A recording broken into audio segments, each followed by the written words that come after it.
Uśmiech kamowej, a płacz wtórowej. Face à lui, de l'étroite terrasse de bois où il se tient de longues heures, l'océan, les têtes noires des mouettes ballottées par les vagues, et sous la surface opaque, les poissons de l'estuaire qu'il remonte dans le carlet. Sur le toit de la cabane haut perché, des réservoirs récupèrent l'eau de pluie. Rien de plus ne lui est nécessaire. Il a réduit ses jours à se nourrir, dormir, contempler la nature au bord du vide.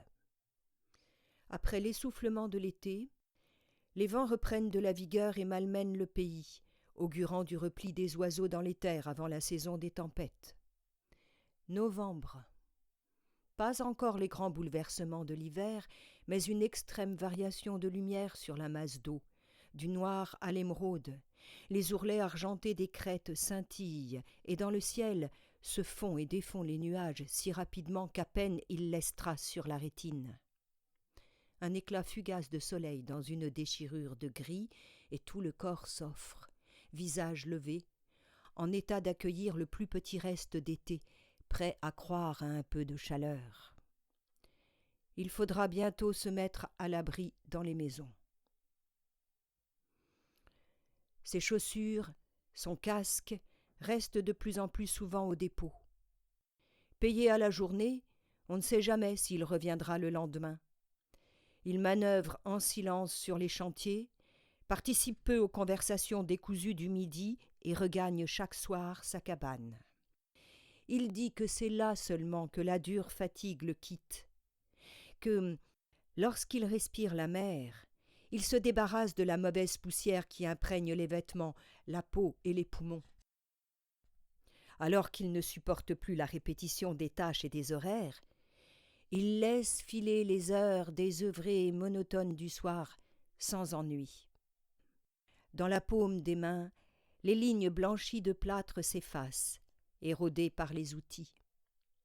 Il prend parfois l'un des livres que sa fille a laissés en partant, feuillette Giono, Jacotet, Perros, cherche inlassablement à capter le plaisir qu'une gamine pouvait prendre à de telles lectures. Mais que sait-il des filles de 12 ans ? Toute complicité a sa part d'ombre, inaccessible. Aucun d'entre nous ne se risque plus sur la passerelle. Des planches se détachent, dévorées d'humidité qu'ils ne réparent pas. Pour atteindre la cabane, il faut garer sa voiture auprès des dunes et poursuivre à pied dans le sable mêlé de brisures de coquilles nacrées et de plastique. Ce n'est pas une plage luxueuse. Nul promeneur. Quelques pêcheurs à pied isolés et, au lendemain de tempête, une jeune femme qui ramasse des bois flottés. Il dit que la fatigue des outils lui pèse aux épaules. Mais nous savons que c'est l'assèchement des ressources qui l'a défait. Le vide laissé par le don excessif de soi. Le cœur rythme le temps. Le sien s'est épuisé d'un coup, 2 ans plus tôt. C'était au cœur d'un beau mois d'avril. Une adolescente, sur le sable de la marée basse, examinant le perchoir, visage pâle, yeux sombres, sa fille venue le retrouver. 10 ans qu'ils s'étaient quittés, mais une reconnaissance instinctive et immédiate. D'abord plus grave qu'heureuse, des retrouvailles de regard. Pas de timidité, précisait-il, mais un désir de se réapprivoiser délicatement et sans précipitation, en étirant même autant qu'il était possible le moment. Un pressentiment de sa fragilité peut-être. Il pouvait difficilement expliquer ses subtilités, mais savait que rien ne devait troubler la clarté, l'évidence de l'instant. Les mots étaient venus ensuite, en désordre, bousculés par toutes ces années qui poussaient dans le dos. Elle voulait savoir. Elle était venue pour cela. Il a dû rebrousser chemin, retrouver ce qu'il croyait définitivement tombé dans l'oubli, déplier ce long temps, une vie pour elle, lui donner des couleurs, l'emplir d'événements, transformer l'absence en voyages et rencontres. Et, pour lui prouver que le lien ne s'était jamais rompu, faire du manque une détermination à la retrouver, une quête émaillée de signes prémonitoires et insistants. Il se dévoilait en d'interminables soirées. Nous, ses compagnons de travail, ne nous lassions pas d'entendre raconter l'apparition de cet enfant surgi dans le silence de sa vie, 12 ans, et tout sourire. Dans la camionnette qui nous emmenait, il lui fallait reprendre dans le détail les heures passées la veille avec elle, les histoires qu'il lui racontait et ce qu'elle faisait. Construire des maisons, elle trouvait que c'était un beau métier. Nous ne disions rien. Nous avions tous des enfants, beaucoup de soucis et de déceptions. Nous nous laissions prendre volontiers à ces phrases pleines de superlatifs, le bonheur des jours ordinaires, le miracle d'une parfaite complicité, d'un dîner de poissons grillés sous les étoiles, pendant que nous entassions dans des immeubles bruyants notre naufrage quotidien. Qui a le courage de vivre ainsi, dépouillé, face à l'inépuisable paysage maritime? Nos constructions brutalisent la terre et ressemblent à des forteresses étanches coupées du vivant. Sa compagne avait voulu cela, un abri sûr. Jamais il n'a compris ce qu'elle redoutait, mais avait travaillé dur pour rembourser le terrain chèrement acquis. Il y construirait la maison dont elle avait dessiné les plans. Elle était partie avant. Ne supportant plus le provisoire d'une caravane qui durait depuis 4 ans, et emmenant leur fille, qui n'avait connu que cet abri de fortune. Peut-être est-ce pour ses premiers souvenirs indistincts de petite enfance que la jeune fille a adopté sans condition la cabane à carrelets. Tout l'enthousiasmait. La passerelle, fragile, les hautes perches supportant la maison de bois, la porte sans verrou. Elle se blottissait dans le grand filet carré. Il la faisait descendre au ras de l'eau et elle restait là à rêver ou dormir sur le dos bras en croix, se faisant remonter lorsqu'elle avait faim. Il s'est laissé descendre une fois. Elle n'a pas eu la force de le remonter. Ils ont tant ri qu'il a failli se noyer en rejoignant la rive à la nage. Il aimait tant nous raconter cet épisode. Et leur pêche à sec dans les dunes, galets et bois flottés, gros hameçons à forme de sardines, bouquets de pavots jaunes qui fanaient aussitôt.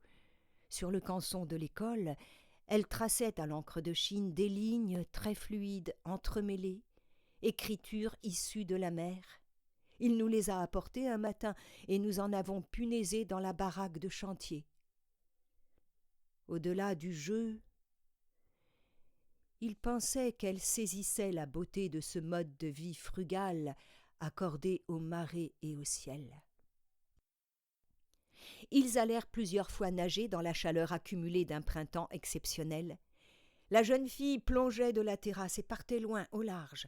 Lui descendait par la plage, s'enfonçant dans la vase déposée par l'estuaire du fleuve. Elle riait lorsqu'il remontait l'échelle du ponton avec ses chaussettes debout. Ce rire en saccade nous touchait comme si nous l'entendions dégringoler de la cabane et venir jusqu'à nous. Aux grandes marées, ils poussèrent jusqu'à l'île Madame. La mer découvrait si largement la vaste étendue de cailloux ocre qu'on pouvait passer à pied. Les pêcheries, ruinées par la dernière tempête, se détachaient nettes sur le ciel, filets déchirés. Les oiseaux avaient pris possession des lieux abandonnés. Tous, nous regrettions cette désertion, la disparition de ce que nous nommions par affection les sentinelles de la mer.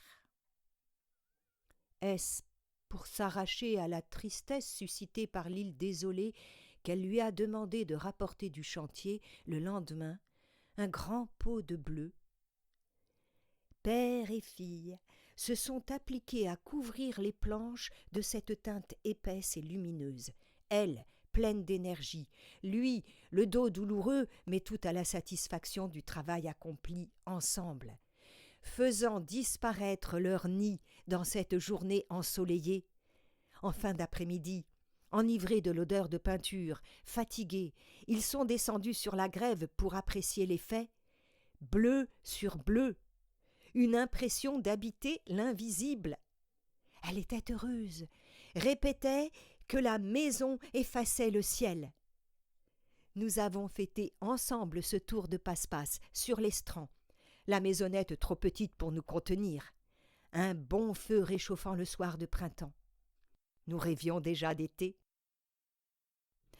Nous les avons souvent imaginés dans la cabane invisible, les nuages traversant la pièce où ils rêvaient pendant qu'elle peignait. Les pêcheurs à pied ne voyaient plus que les hautes perches au bois gris délavé de pluie, le filet pendu dans le vide, un goéland posé sur la rambarde devenue transparente, un goéland posé sur le ciel.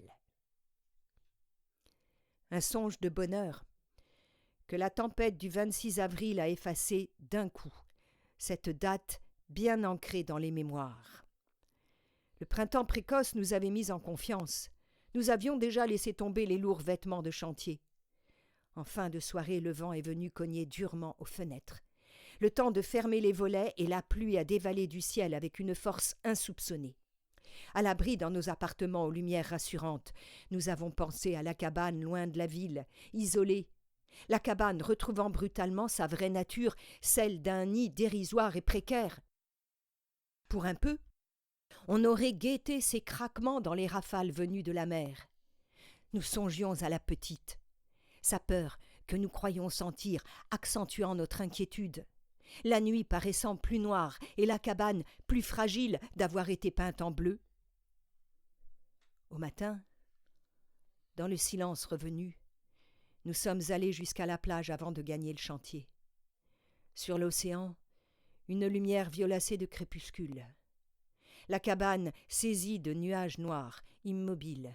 Lui, sur le toit, à rattacher à un réservoir que le vent avait renversé.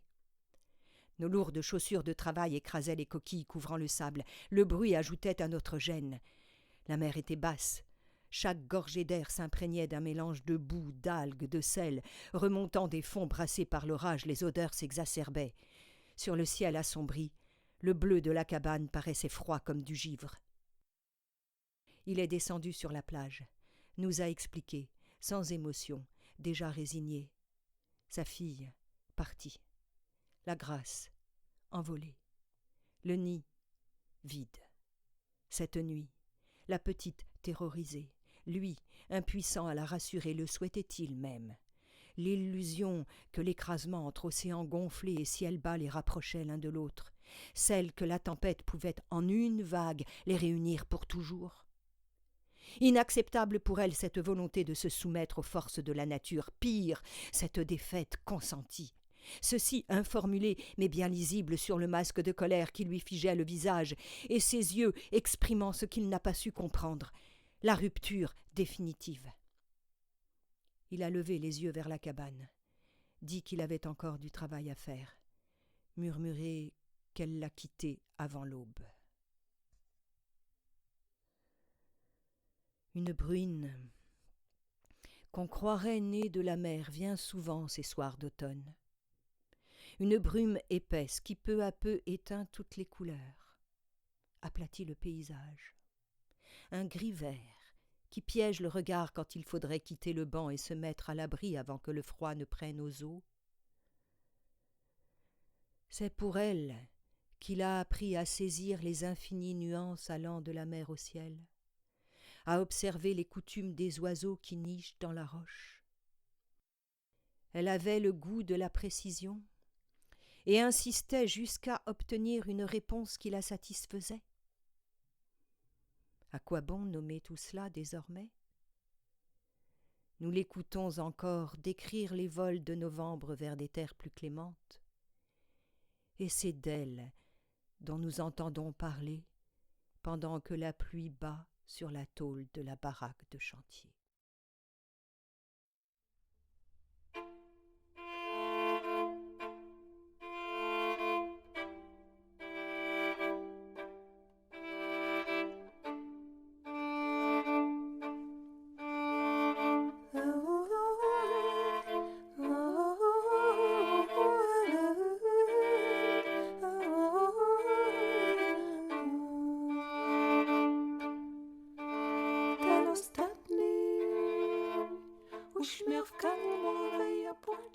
w turowej.